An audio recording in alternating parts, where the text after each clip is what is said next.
Welcome back to Konstantinovsk and the year 1980, the city where the more that things change, the more they stay the same. This episode is yet another extra long bumper edition episode, and that's because we'll be covering a huge portion of the western part of the city. We'll also be talking a little bit about the future plans for this series, as we finally actually have a plan where we didn't have one before. So strap yourselves in, because this one's going to be jam-packed.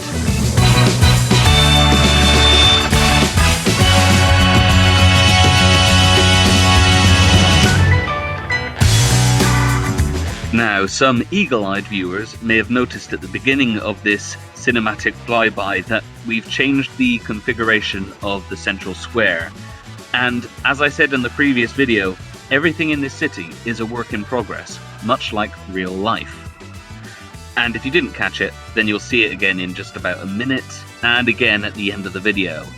But speaking of work in progress, we're going to see a couple of areas of the city that are in the middle of their development during the course of this video.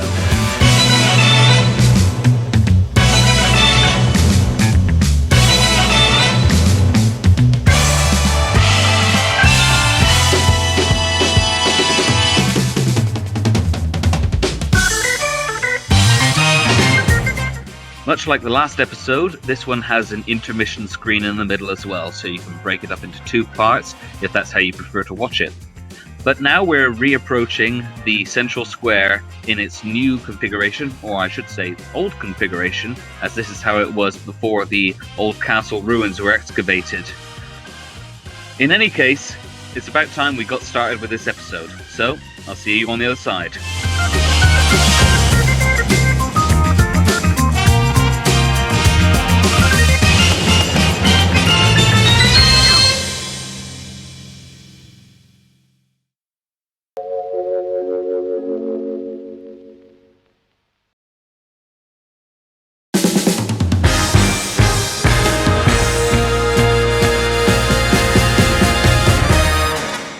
So, to kick things off, we're back at that intersection we worked on in episode 1 that leads up to the central square and down onto Moscow Avenue, which is a sort of motorway that bisects the northern half of the central city and then leads out to the ring road. And as you can see from these pictures, since around the mid-1970s, this avenue's been lined with these Brezhnevka buildings. And at the base of this nearest building here, you see this I think it's a library, this two-story building with the slanted roofs, which I think we're going to have to play around with procedural objects to get that effect. And there it is, the first mention of procedural objects for this episode. And if previous episodes are anything to go by, it certainly won't be the last.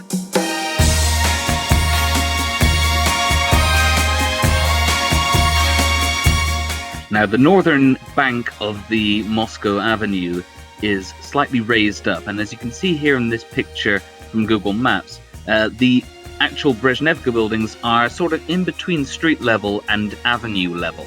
So it's going to be an interesting experiment with working with different heights for this one, because there's not many pictures online that I can find of this exact area, so I've had to just look at it from various different angles until I got what looked like the right height.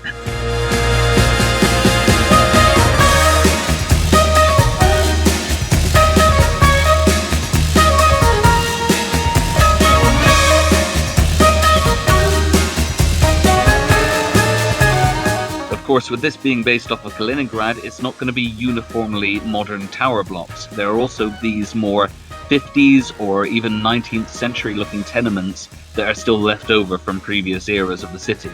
And all of these buildings have throughways, but I want to cover up the outer two with doorways, because having 3 throughways right next to each other kind of renders at least 2 of them redundant.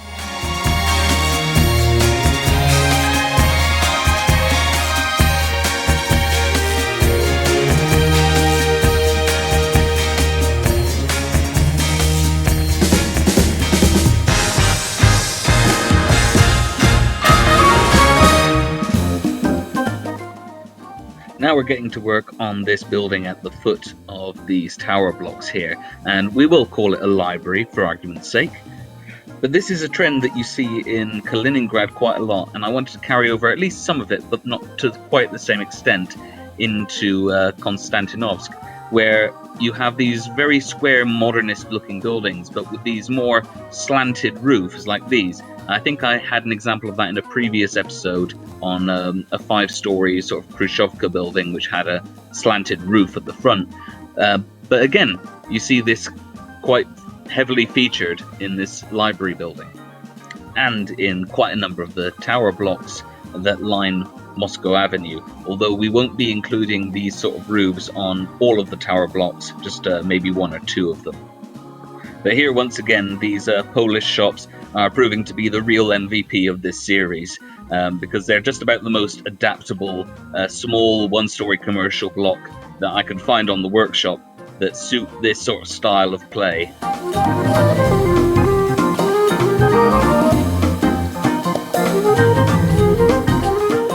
And as all of these buildings have been converted into PO, I'm using this terraforming network here to get the hill to sort of behave itself a little bit more.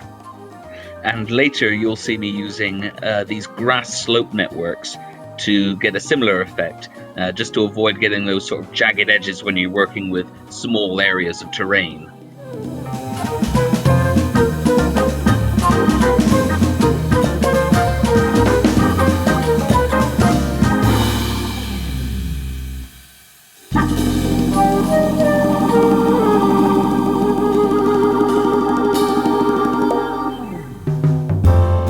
Now to hide some of the imperfections of this whole build here, I'm using these stone retaining walls by Epic Lurker on the workshop, and to tidy up the rooftops I'm using this high street building, even though... It's American. It's what? What? It's from his hospital. It was his idea. All right, let's just pretend these last 6 sentences never happened. But I think we can overlook that if we put down some appropriate looking posters for the area, just to give it that nice decorative touch.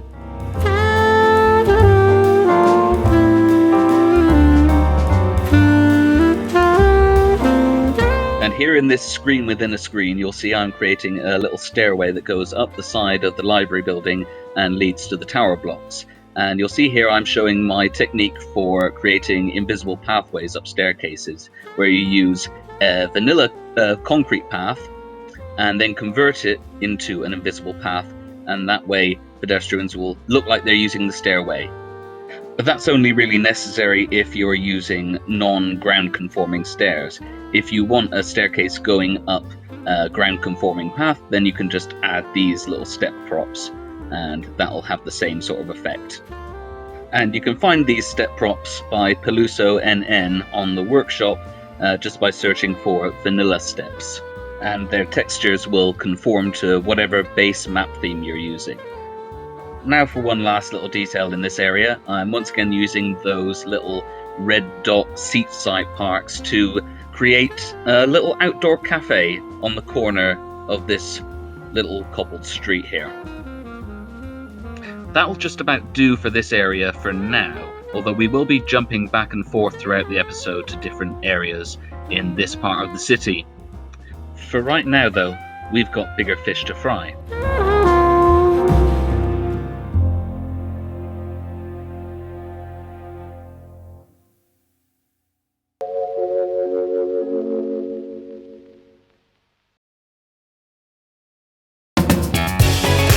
I know some of you have been waiting for this. It's our first micro-district, or at least what could reasonably be called a micro-district. Basically an assortment of huge housing blocks configured together to make up its own neighbourhood. And we will finish this district over the course of the episode, but right now we're just focusing on the buildings that line Moscow Avenue on both sides of the street.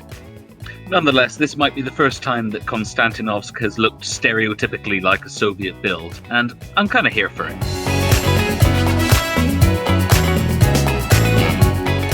A couple of the tools I couldn't do without these days are both the node controller mod, which you can see me using here, and the intersection marking tool, which you can see me using right here. There's an extra layer of realism that comes from having these sort of wider intersections rather than the almost unnavigable looking thin intersections you get with the vanilla game. In any case, this tower block that I'm placing down here is one of those that I'll be placing these slanted roofs on top of, just to give it that Kaliningrad feeling.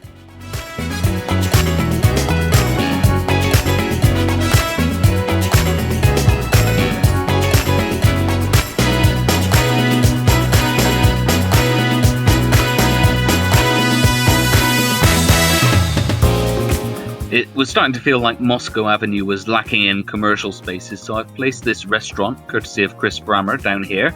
And as we're dealing with different terrain elevations, placing down this staircase, which, again, using procedural objects, you can just manipulate and widen it to suit your needs. Now, when placing down trees, you always want to bear in mind how old the buildings surrounding it are, because that will affect the size of the trees that are growing there. Now, with Moscow Avenue being a fairly recent development, I've lined the street mainly with young trees, because that would suit the time period it would have taken them to grow in the last 5 to 10 years. You might have a few older trees that have been taken up and replanted or just built around, but generally speaking, with new housing developments and things like that, they're gonna pretty much demolish the whole lot and start from scratch.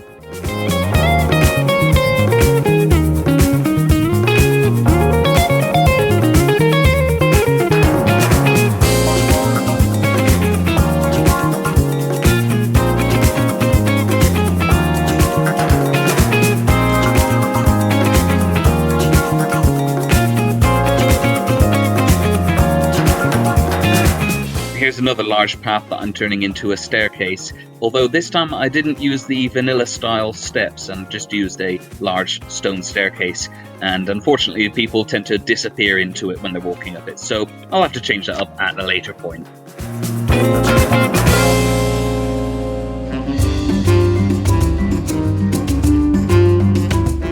You might have noticed I've used highway roads to create Moscow Avenue, but I want buses to stop on it, which obviously you can't do with highways. So I've used these invisible one-lane, one-way roads, cover them over with asphalt like this, and then they start to look like the bus stops in these images here, which is actually from Moscow Avenue in Kaliningrad, just a little bit further up the road, which we're not going to be doing today, but we'll be getting around to soon, as we'll discuss around about halfway through this video.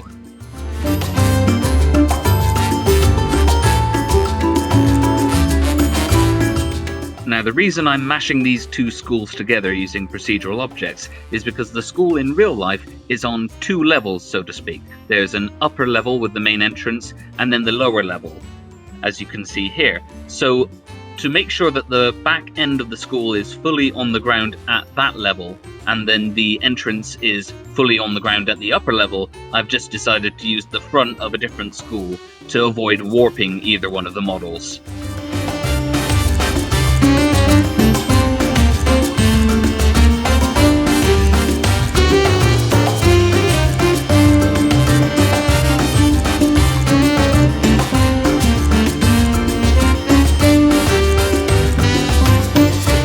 To polish off the buildings that line Moscow Avenue, we've got one more big row of large Brezhnevka-style housing, this time just sitting at a slight elevation above the avenue itself, with convenient access to one of the bus stops that line the street.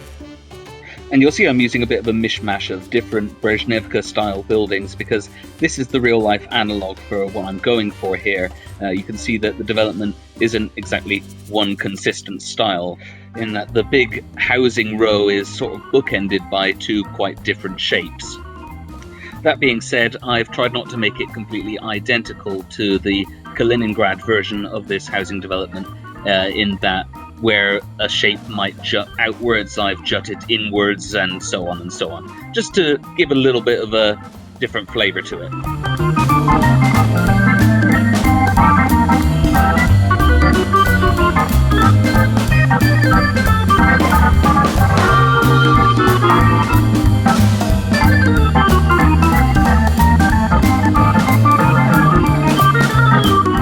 Just another little minor difference between the Kaliningrad version and mine is this little staircase up to the entrance of the flat, just to give it a bit more, not grandiosity, but ornamentation, I think. Again, the devil's in the details, and it's in the details that we are telling the story of Konstantinovsk.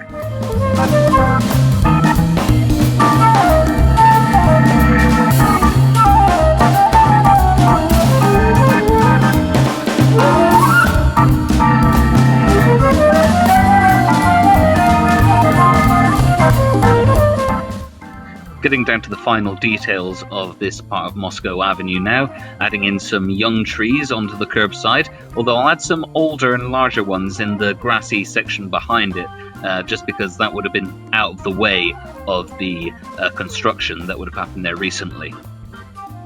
But that'll just about do it for this section, because we're getting quite close to connecting up some areas between these two main avenues of the city.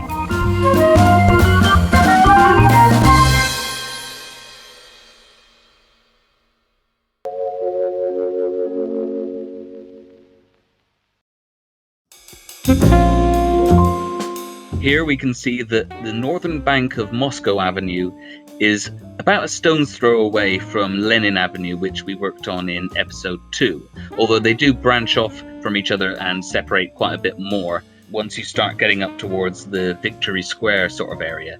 And we'll work on the space between Moscow Avenue and Victory Square a bit later in the video, but for now we're working in the area immediately west of the central square from episode 1. And this area consists mainly of 50s and 60s buildings, sort of Khrushchev-era housing developments that would have popped up quite early on during the reconstruction after the Second World War. But there's also a patchwork of Königsberg-era buildings. You can see me placing down a couple here and there. Although some of these will be condemned buildings that were awaiting demolition at the time. The demolition process was relatively slow, taking quite a few years. Even up until the 80s, there were still buildings from the Königsberg era that needed to come down because they were essentially uninhabitable. But there were many that survived longer and still stand to this day. And one of the larger buildings that's still standing from the Königsberg era to this day is a hospital that I'm going to show you on Google Maps right about now. Here it is, standing just a bit north of Moscow Avenue on Ulica Wagnera, which would be Wagner Street.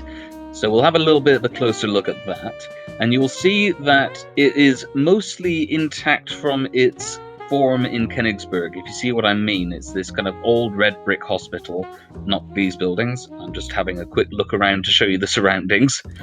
This building here. So it's more or less how it would have been pre-war. But in our timeline, it's going to have needed some significant remodeling so that it looks like, let's say, one of the Soviet hospitals that you can find easily on the workshop, for instance. Although, to be fair, this hospital does most closely resemble the one in Kaliningrad out of all the hospitals on the workshop in terms of size and shape. It's just got a more mid-century Russian kind of facade to it. And as you can see, I've tinted it red to get it a little bit closer to that original Königsberg era look, but also gives the impression that it's had a mid-century facelift. But of course we can't just plop down a hospital and be done with it, so here I'm using these vehicle props to create an ambulance station annexed to the hospital.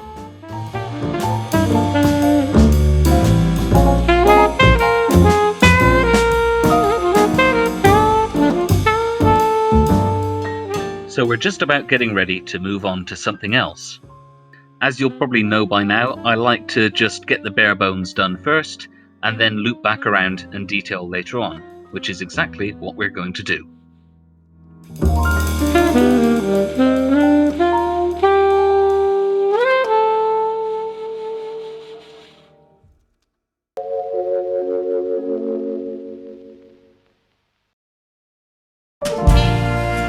We're hopping back over the other side of the road to put some meat on the bones of the micro-district that we started, and also to have a look at this Palace of Youth and Sports, which in our timeline is going to be still under construction, but almost finished. And by the time we come back around to this area in a few episodes' time, it may just be there. Speaking of coming back around, we're not going to go any further than the housing district in this episode, by which I mean we're not going to build all the way to the river. I'm saving that for another episode, and you'll see what I mean by that when I talk about the sort of master plan that I've got cooking up. Anyway, what's going on the screen? So you will have seen that I've been doing the road layout for this housing development, just kind of copying off of Google Maps more or less, and then referencing some old photos that I've got handy. In the middle there's this askew angled supermarket. For that I've used one of Chris Brammer's Universam buildings. And that will act as the main shopping hub for this micro-district, because as I've probably mentioned before, the design philosophy behind a micro-district is that every amenity that anyone could need should be within at most 5 minutes walking distance from anywhere within that district.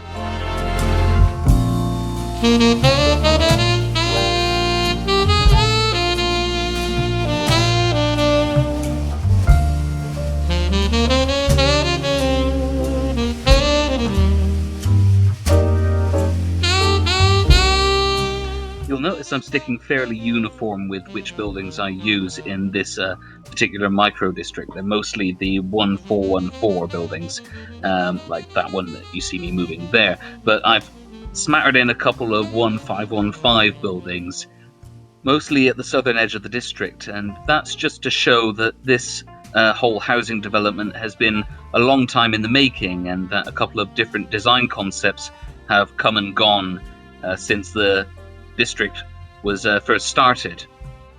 And then there's this section of the district, which is meant to be the newest builds. These are the 121014 style buildings, and they sit at the western edge of the district, forming a line that goes from almost the river all the way up to the roundabout at the end of Moscow Avenue. Now, this picture, roughly from the time period that we're setting our story in, shows some rubble from building site and a disused rail line from the old Königsberg era, which was actually later converted to a tram line. And I'll sort of show that by placing some bare rails down going through this micro-district. But onto the construction site, as I said, we would see some work in progress here. And I've placed down these two 12-story towers. Well, I placed down one of them and then decided to make the other one a construction site. And then I thought I'd try and make it at least look a little bit more functional by placing in some pipes and then lowering down the terrain to make it look as though they are working on the foundations at that time and need the access to the piping that goes underground. And of course, a construction site wouldn't be complete without a big crane. And thanks to the Custom Animations Loader mod, this one actually moves about, which you'll see me showcase in a little while and in the cinematics at the end.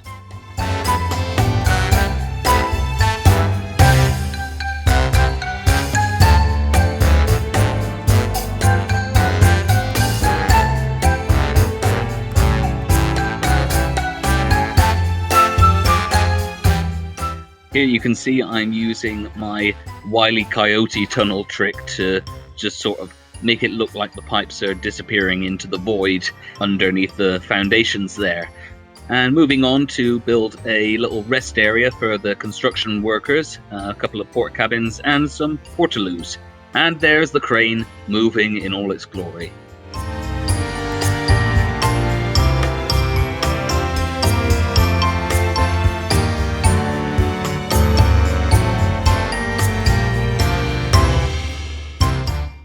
And now here I'm dragging a bare rail to represent the disused railway through this micro-district. And in the Königsberg era, this area was pretty industrial, and at the centre it was a huge rail yard, so that's why a lot of the rails are still there to this day.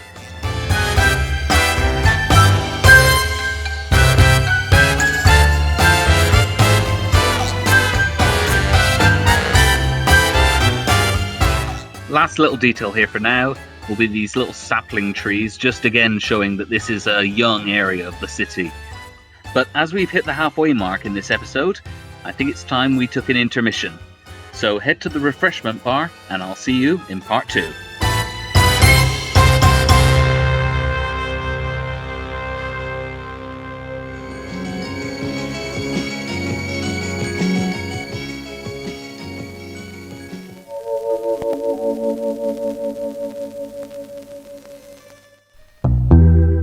Welcome back, comrades. Let's talk plans.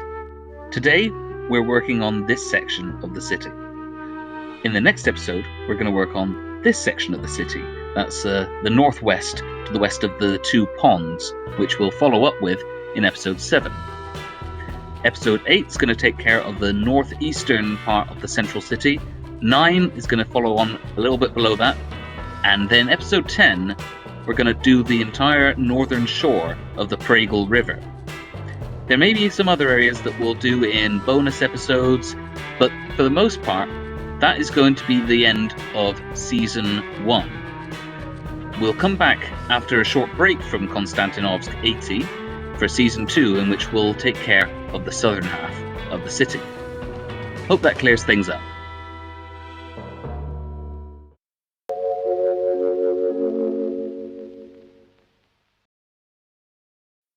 At the western end of Moscow Avenue, just beyond the roundabout, is this nice clock tower building from the Königsberg era. It's Kaliningrad Police Academy.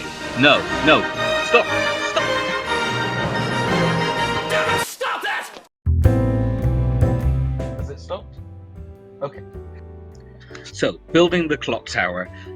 I couldn't find very many look-alike buildings for that particular tower on the workshop, so I've used this industrial building as the framework for it, but it wasn't as how do I say?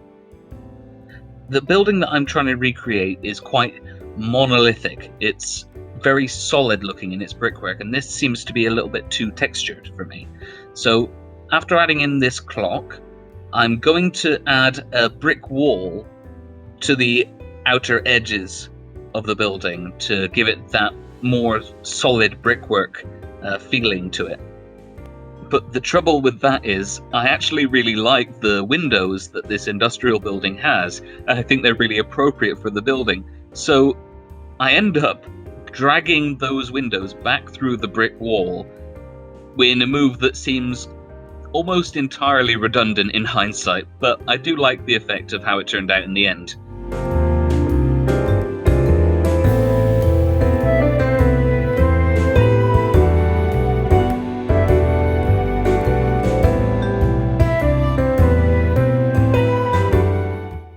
See, this here is what I was talking about a moment ago. It's the most effort for the smallest possible gain, but I think that kind of sums up what playing Cities Skylines in this manner is all about.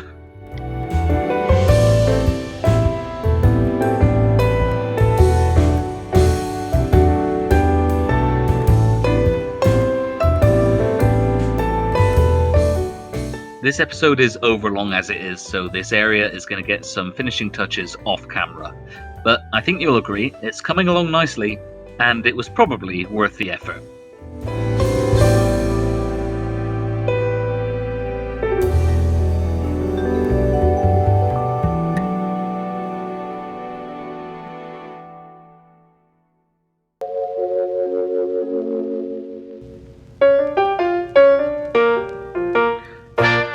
Landschaftny Park is one of the more wild areas of the inner ring of Kaliningrad, and one of the largest. It spans from the school that we built a little bit earlier on with the 2 levels, all the way to the railway tracks, and from Moscow Avenue all the way up to the auto plant that we built last episode.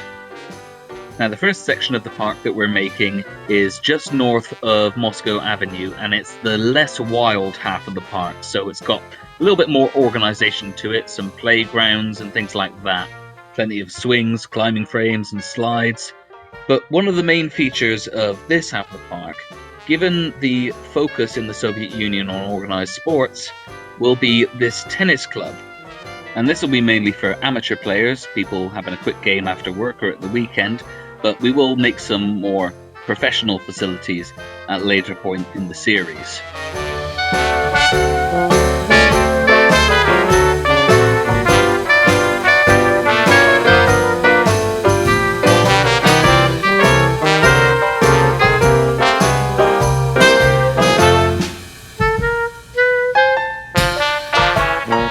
The other big focus for this section of Landschaftny Park is going to be this allotment, this large community garden project. And I've mentioned before in this series how big a part allotmenting and community gardening played in community life in the Soviet Union. And we built a couple of small plots here and there dotted around the city, but this will be the main sort of central place for budding vegetable growers to gather.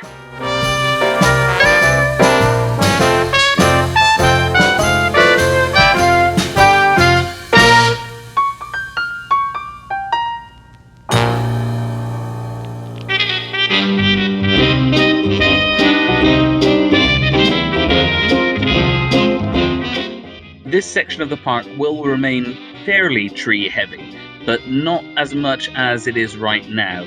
You see, I do want there to be some contrast between this more organised half of the park and the other half, which we'll get to a bit later on, which is going to be a lot more wild. Of course, we can't forget some refreshment stands for the tennis players and the spectators.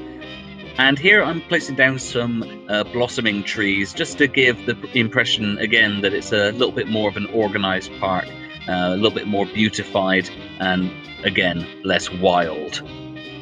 And to that effect, I thought this large playground might be a nice touch, just to make sure that there's something for everyone in this park.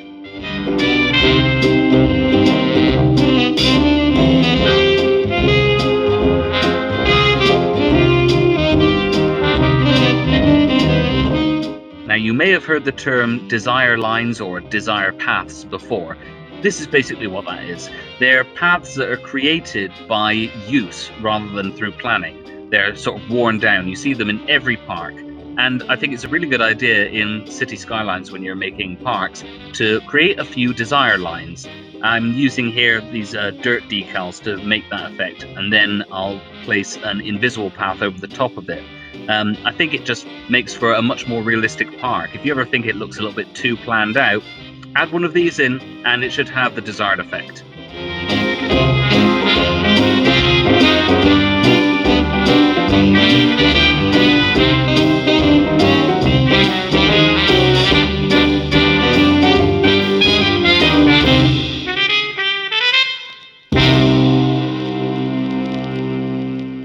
You can probably tell what I'm making here, but I'll tell you anyway. It's a little impromptu football field. And for that, I'm just using these curved line decals to create the center circle and the goal half circle. I'm not much of a football person, so I don't really know if that's what that is. But anyway, I thought it would be a nice touch to include one in here as a little miniature field for sort of youth clubs from the local schools to play in.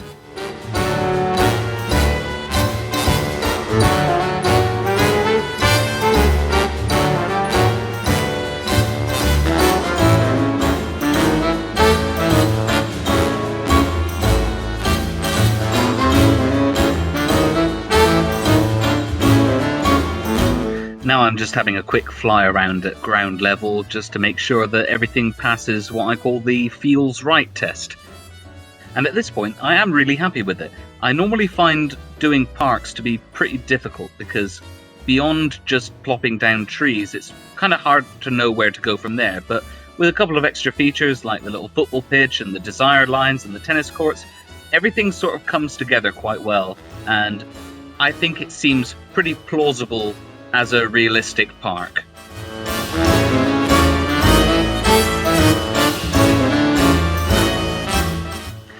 Now we're going to take a walk on the wild side to the western half of Landschaftny Park, and this is going to be a lot less manicured, a lot less features, and overall much more of a sort of woodland walk sort of place, with a few muddy decals thrown in for good measure.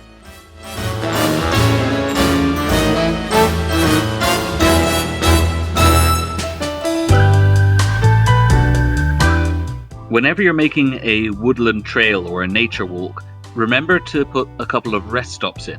Your citizens will thank you for it, or they won't, but at least it will look realistic.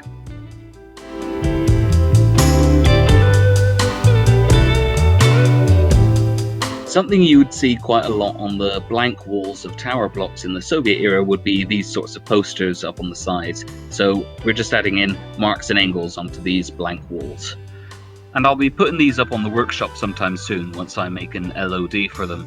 But just so you know, they're really easy to make yourself, otherwise I couldn't have done it. If you search on the workshop for guides to making billboards, you'll find all the information you need there. And it's pretty much a 5-minute job and it's done. Now, a really good way to make a woodland look a little bit more wild is by changing the terrain heights a bit more randomly, so you have sort of hills and valleys, not necessarily too extreme. In hindsight, I think I've gone a little bit too far in this case, but it does help making it look more wild and less tamed.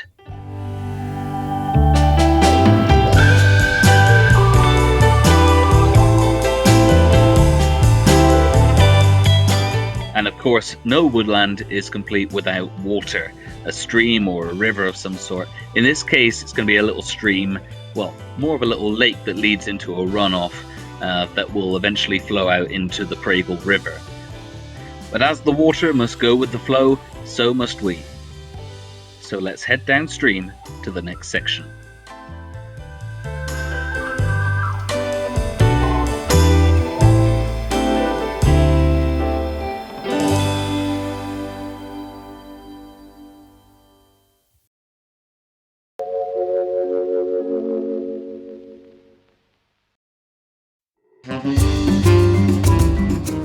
We're back to joining up the dots between this build and the last episode's build. And right now we're working on an industrial park that sits behind the auto plant offices. So we can assume most of the industry behind here is going to be related to the car plant. Although I have it in my head that this place doesn't produce the full cars or trucks or whatever. I think in this plant they're just producing certain parts for automobiles. So that's why I haven't put a load of cars out on the lawn or whatever.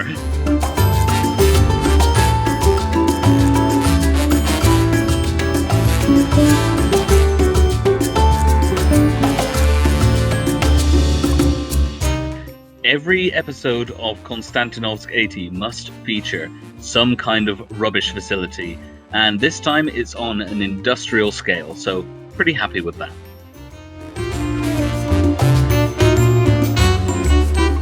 Now we're circling back to those condemned buildings that I mentioned earlier. You can see sort of an example there.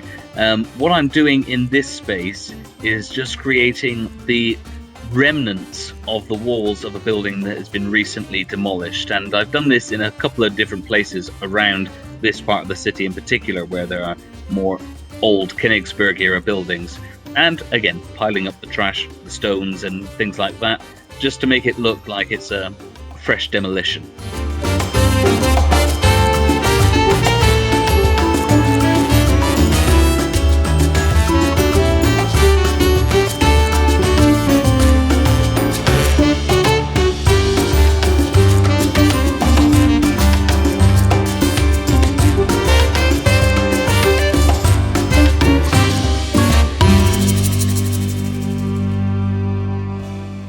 And now we've circled all the way back to the hospital that we built so long ago at the beginning of this episode, keeping the vegetation fairly low-key and tasteful and well manicured. And then moving swiftly on to some of the housing areas that surround the hospital, and I'm keeping the detailing fairly light, just using these pavement circles to create these sort of automatic seating areas or kiosk areas or something like that. But this is the feature of this section of the episode, and it's a garden centre. And I'm using these glass roofs as a sort of greenhouse under which they'll keep some of the smaller plants. But outside I'm plopping down these planters and putting in some of the more fancy trees that you can find on the workshop for people to take home and put in their gardens, or more likely community garden. Here I've turned these slabs of concrete into basically shelves on which to stack the plants. And I've made it functional by placing down a sort of market commercial building from the workshop, so people will actually go there, officially in-game, to buy flowers. Oh, and one last detail. Can we all pretend that these bags of cement are actually compost? That would be great, thanks.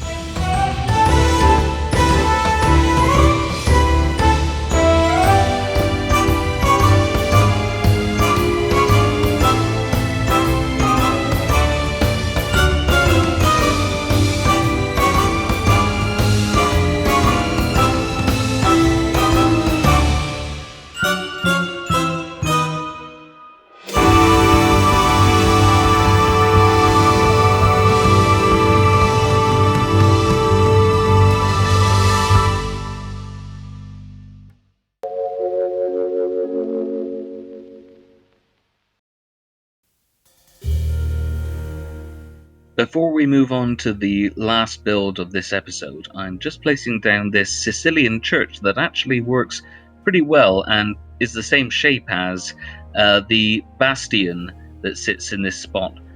Used to make up part of the Königsberg city wall, as we are at the edge of the inner city at this point.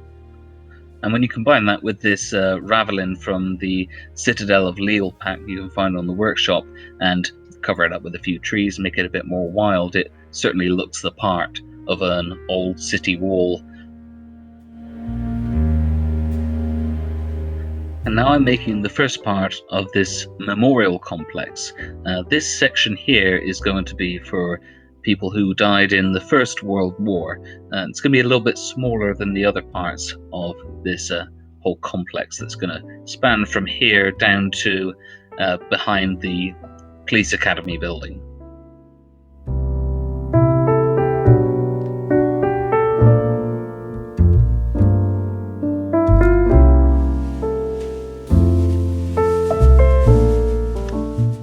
This is the monument to the 1200 Guardsmen, a memorial to the Soviet soldiers who died fighting Nazi Germany in the Battle of Königsberg.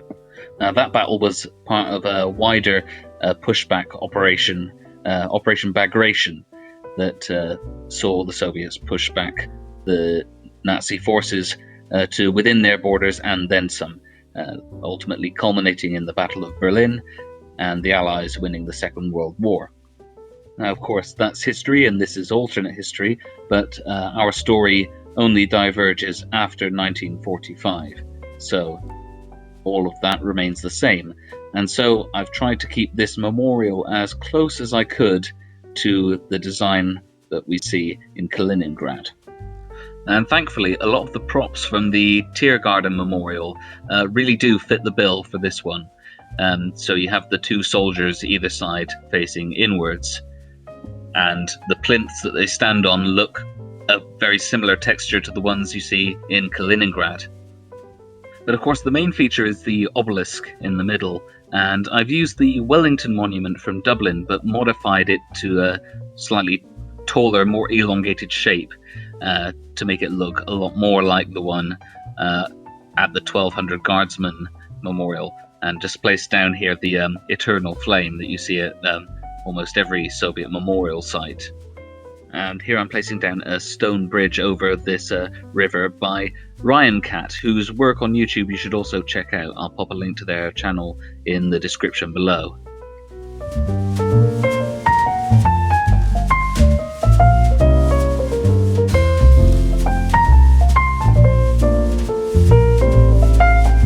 Another quick procedural objects tip.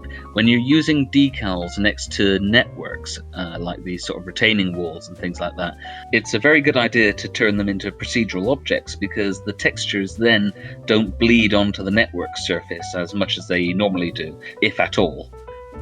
But now we're on to the last part of the memorial complex, and this area right by the train tracks is known as Victory Park, and it's full of some smaller memorial sites for soldiers who lost their lives in the Second World War.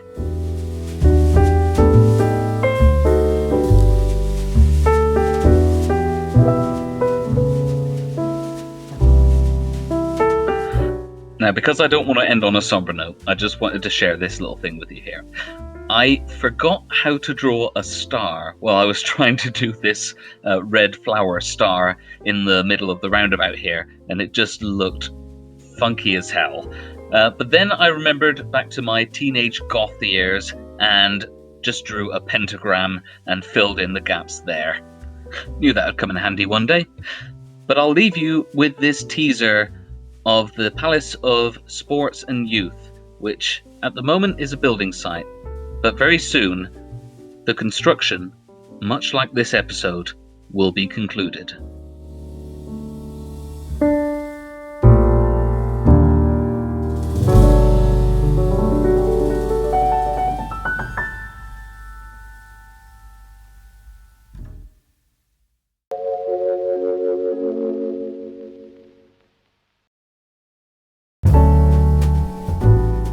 So that's a wrap on episode number 5, and as you now know, that puts us halfway through season 1 of Konstantinovsk 80, and who knows how many seasons this can run for, as many as my computer can take, I hope. But on top of that, I do have a couple of other projects in the pipeline that I'll be getting around to once the first season of Konstantinovsk is done. In the meantime though, I want to say thanks for watching. And to those of you who put your hands up to get on Konstantinovsk Board of Honours, I haven't forgotten about you, and that will be dropping when you least expect it. Next episode won't be as long as this one or the last one. As you could see, we are going to be working on a much smaller area than this episode or last episode. But I will be sticking to my monthly schedule, so you can expect that one next month in April. And seeing as it's going to be a shorter episode, I think I might be able to squeeze a bonus episode out as well that month. That's not a promise, but it's a hopefully maybe kind of thing. We'll see. At least I can say I hope I can do it, because I certainly do get a hell of a kick out of doing this. Oh, there's the Board of Honours. It's not done yet, obviously. So all that remains for me to say is thank you so much for watching. Please keep those comments coming in. It's been such a pleasure chatting to you guys, and I've had some really nice conversations with people through this. Take good care of each other, and I'll see you in the next one.